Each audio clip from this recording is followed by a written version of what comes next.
ওই যে আমার পিছনে দেখতেছেন আপেল গাছ, ছোট্ট একটা আপেল গাছ, হাজার হাজার আপেল। তো ভাবতেছি আমাদের বাংলাদেশ হইলে এটার কি হইতো, কোনো বেড়া নাই, কোনো কিছু নাই, সিসি ক্যামেরা থাকতে পারে।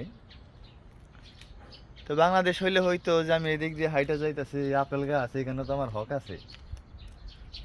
প্রতিবেশীর ফল গাছে মানুষের হক থাকে না, হক আদায় করতাম, নিজের হক নিজেই নিয়ে খাইতাম। কিন্তু এখানে অবশ্য এই বাড়ির মালিকের কাছে চাইলে দিবে, কিন্তু তাদের কাছে আর চায়া ছোট হইতে চাইতেছে না, চাইতেও চাই না। অনেক সুন্দর ছোট্ট একটা আপেল গাছে দেখেন কতগুলো আপেল। মাটি খুব উর্বর এবং ফলনও ভালো। আমি বুঝি না যে বাংলাদেশে এই ধরনের আপেল কেন হয় না।